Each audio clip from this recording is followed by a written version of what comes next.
Okay, so I normally don't do video blogs like this, but I got some new equipment. I mean, well, it's not new. It's probably almost 10 years old now, but it's a camcorder. It's a JVC GZ-hd3u, and the interesting thing is it actually records a hard drive. Records in 1080i, so it's not quite 1080p, but it's the same resolution as DV tape, which is what I typically been shooting lately, and you can upscale that to 1080p no problem. It has a hard drive on it, which is interesting, and it holds a decent amount of footage, but you can put an SD card in it as well to expand that further.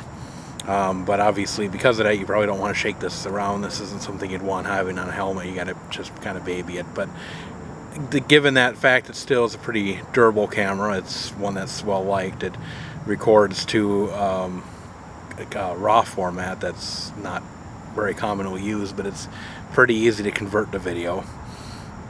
And it's nice not having to rip it off a tape, as I've been doing with my DV cams.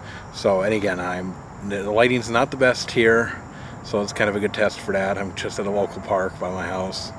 I want to just do some test footage of it, and you'll obviously see the results in the rest of this video.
Okay, so just to clarify a couple things, everything I shot was shot on auto mode. I didn't think around with the manual settings, although it looks like it has some potential to do some nice manual work. It's not as intuitive.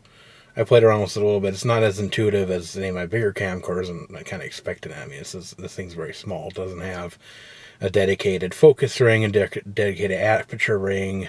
It has a little knob joystick, and it has a lot of menus you have to go through to get to the settings you need just for manual exposure. But that it can do that and doesn't just shoot full manual or full auto is nice. But overall, a few thoughts. Like a lot of cameras, it does tend to overexpose things a little bit. I've noticed that was my Canon, my DV tape. The colors seem pretty sharp, as then sometimes it's a little washed out because, again, it likes to set it a little higher than it actually needs to be. And again, at least this has the ability to tone down the exposure if you spend the time with it, which would fix the exposure problem with it, or even just put a filter on it might help too. I think this does take, if you take the hood off, it will let you put like a neutral density filter on it, which would probably cut back on the overexposure a bit. Otherwise, it's a nice little camera. For $100 that I paid for it, it's definitely worth it. It's definitely a good backup, which is kind of what I was aiming at.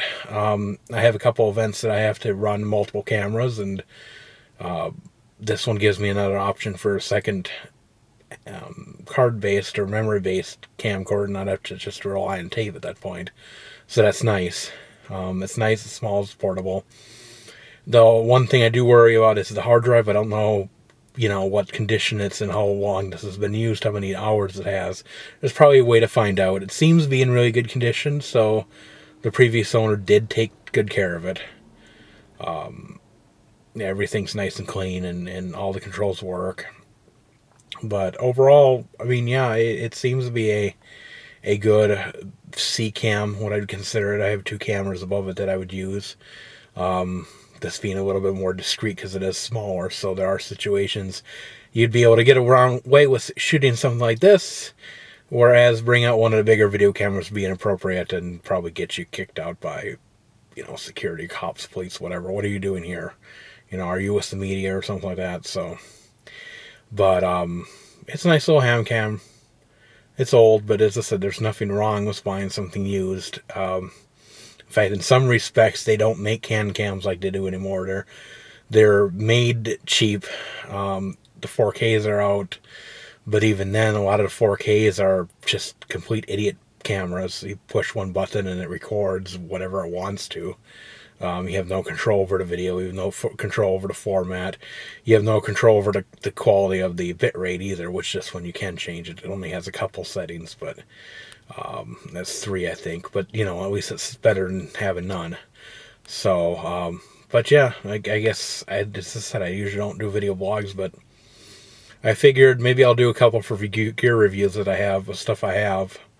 I kind of did one with my camera, the Sony Action Cam that I got for very specific things. I used it on a fishing trip, and it has a head mount, so you can just sit in and forget it. But I don't consider it a main camera because it's still very limited uses. But it does have a use, so will this.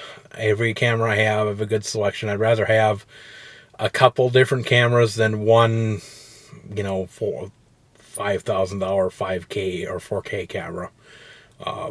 It just seems kind of silly to me. I'd rather just...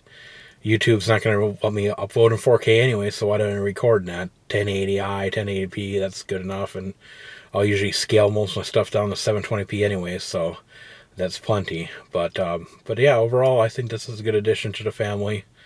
And if I have a chance to do a couple more test shots with my other camera, which I'll probably get to around 2, I'll post them up here.